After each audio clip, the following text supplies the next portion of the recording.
PTI, Ketua PBI, dan Ketua IKA, kawan-kawan dari KWI,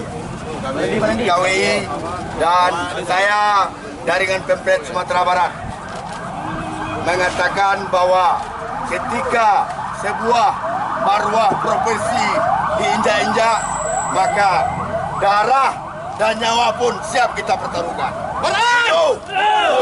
Sehingga itu ketika kawan-kawan mau melakukan aksi ini adalah aksi kilat.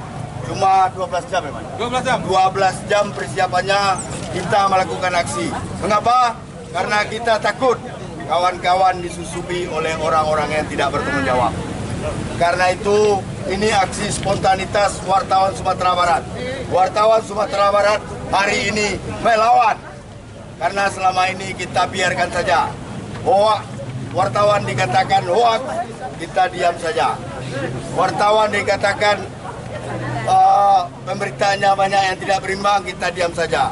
Karena apa? Kita masih menjaga, kita masih ingin mengetuk para pejabat publik di rumah Begonjong ini untuk bisa menalar bahwa pers itu tidak semuanya pers yang mengkritik habis tanpa dasar, tanpa argumentasi. Untuk itu kita berharap kalau memang ada Pak Sekda yang akan menemui bukan angka. Apa yang harus kita lakukan? Di mana? Di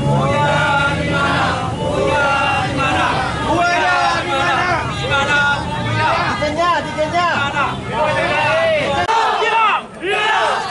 Ini bukan sekali. Bang Yose tadi sudah mengatakan, Ucu sudah mengatakan apa yang kita terjadi. Pada Selasa 9 Mei 2023 siang, Pak. Pada saat saya datang, saya masuk ke pintu samping itu, Bapak. Di sana memang sudah terjadi ketidakberesan dalam tanda kutip itu, Bapak. Dilarang. Pada sebelumnya, Kabiro pemerintah, Pak, Bapak Doni Rahmat Samulo mengatakan silakan masuk, silakan datang. Bahkan pada saat saya diminta untuk tidak masuk dulu, kita masuk dari pintu depan. Saya ketemu sama Sekda Padang, Bapak Andre Armadi Algamar. Beliau mengatakan silakan masuk.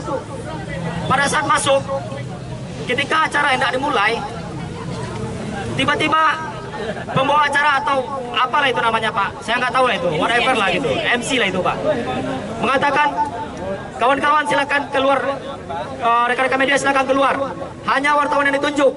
Saya nggak tahu apa yang ditunjuk itu, Pak, siapa wartawan yang ditunjuk itu gitu. Padahal, Pak, ini sifatnya terbuka untuk umum, Pak, sifatnya terbuka untuk umum, hanya pelantikan, Pak. Kita liputan kepresidenan nggak seperti ini, Pak. Ini melebihi pas pampres itu, Pak. Jadi gini, yang saya amat sayangkan, kenapa kita diminta untuk keluar gitu? Disiapkan nanti disiapkan press release gitu. Apakah kita press release gitu, Pak? Apakah kita warta rilis gitu, Pak? Tidak. Kita bukan warta rilis, Pak. Jangan mau dijadikan rilis. Pak, gitu. Kita punya kemampuan kok gitu, Pak. Jangan mas saya sayangkan itu. Yang jadi pertanyaan saya, ini ada perintah, Pak, by design, Pak, gitu. Jangan bilang tidak by design gitu, Pak. Saya pastikan ini by design. Saya bertanggung jawab, Pak, dengan pernyataan saya ini gitu. Ada perintah, Pak, gitu. Jangan korbankan kami, hitamkan rekan-rekan kita itu, Pak, gitu. Itu rekan-rekan kita juga, Pak, gitu. Saya di sini menyampaikan keluh kesah teman-teman, Pak, gitu. Sebelumnya kita dibilang hoax gitu. Itu ada rekamannya, Pak, gitu. Sama saya sendiri ada rekaman itu, Pak. Dibilang berita tidak berimbang gitu, Pak. Ini adalah puncak kekecewaan kami, Pak, gitu, Pak. Maka oleh karena itu izinkan kami, Pak, gitu, menyampaikan ini. Sebelumnya kemarin Pak Marwan Shah mungkin izin, Pak. Saya kemarin sudah menyampaikan komplain. Bapak mengatakan mungkin kalau Bapak lupa saya ingatkan lagi, Pak. Sesuai di luar skenario, di luar rencana gitu, Pak. Karena tamu banyak gitu. Kita tidak peduli, Pak. Kita tertib, Pak, gitu. Tadi Bapak Doni Rahmat Samulo mengatakan kepada saya via pesan WhatsApp, saya harus mungkin protokoler ingin acara berjalan dengan tertib tuh. Tertibnya seperti apa yang diinginkan, Pak, gitu. Kita di sini semua tertib kok, Pak, gitu. Saya tidak minta apa-apa di sini, Pak, gitu, Pak. Kita cuma untuk pelantikan wawako gitu. Oke, mungkin terima kasih, itu saja, Pak, keluh kesah saya.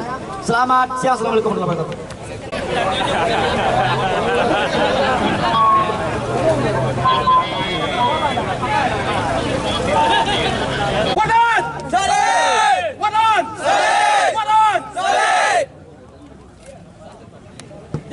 dijanjikan rilis. Bukan cuma wali kota yang nggak boleh masuk, diusir pula. Ini sejarah. Dari zaman Gubernur Zainal Bakar sampai saat ini sejarah terburuk.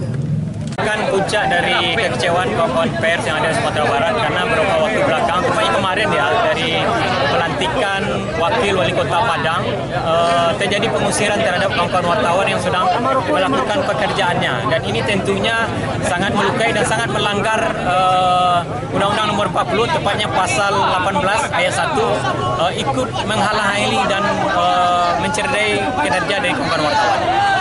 Selain aksi demo, apalagi upaya kita yang lakukan? Ya, selain aksi demo ini, kita juga akan melapor ke Polda Sumbar karena ini sudah masuk ranah hukum pidana tentunya, karena sudah menghalangi kawan-kawan pers untuk melakukan peliputan dan penyelebar luasan informasi gitu. Jadi tidak berhenti sampai di sini, kita akan setelah ke kantor gubernur ini, kawan-kawan pers yang terhimpun dari seluruh organisasi wartawan PWI, JTI, AJI, dan PFI akan berangkat ke Polda Sumbar, dan kita akan melaporkan peristiwa ini, dan kita berharap seluruh kawan-kawan pers berharap bahwa ini diproses secara hukum. Itu target kita yang melakukan penggusiran atau penimbalikan?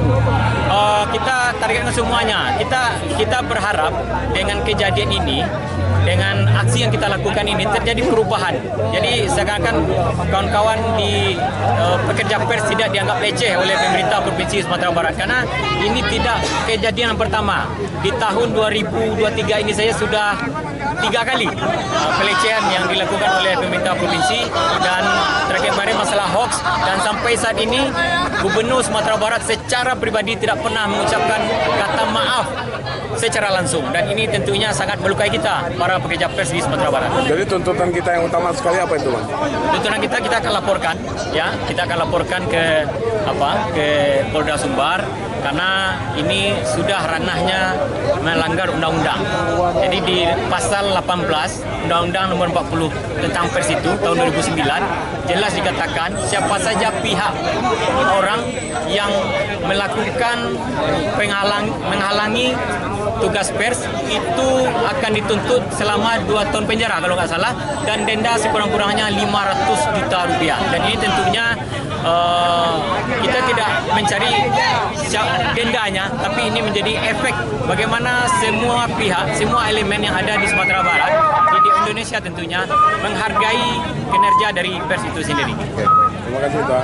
Ini bagian dari akumulasi terhadap persoalan-persoalan selama ini antara hubungan pers dengan Pemprov Sumbar.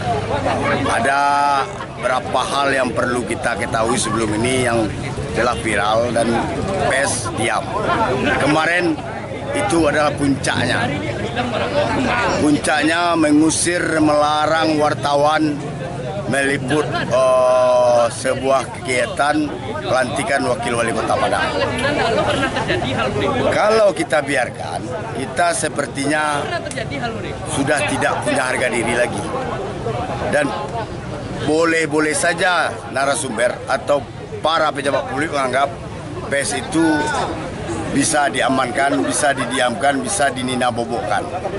Karena kontrak pers dengan badan publik atau Pemprov Sumbar ini menjadi bumerang sebenarnya. Tapi karena pers punya sisi bisnis, kita memberikan ruang itu, tidak mengkebiri kegiatan-kegiatan jurnalistik. Untuk kelanjutannya gimana, Bang, aksi ini, Bang? Itu? Aksi ini mungkin bisa jadi yang kita berharap ini adalah yang terakhir. Kalau Pemprov Sumbar merubah, meniadakan jurang antara profesi pers dengan profesi dia sebagai pelayan publik.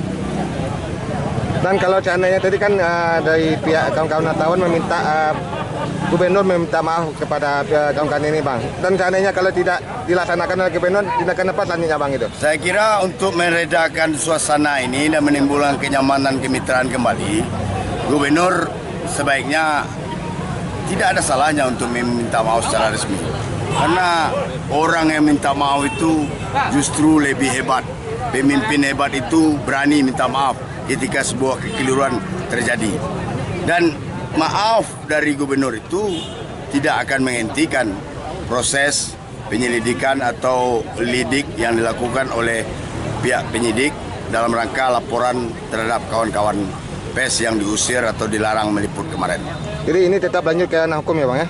Tetap, dan sekarang tiga dari 5 orang yang mau mengadu, melaporkan kejadian yang kemarin sudah didampingi oleh LBH untuk melapor ke penyidik Polri di Polda Sumbar. Itu ada pengawasan dari Dewan Pers sendiri Bang?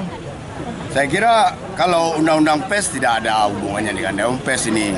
Ini persoalannya bukan persoalan jurnalistik, tapi persoalan menghalang-halangi kerja jurnalistik.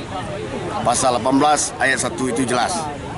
Ancaman hukum 2 tahun, denda 500 juta kalau terbukti itu pidana pers. Untuk terkait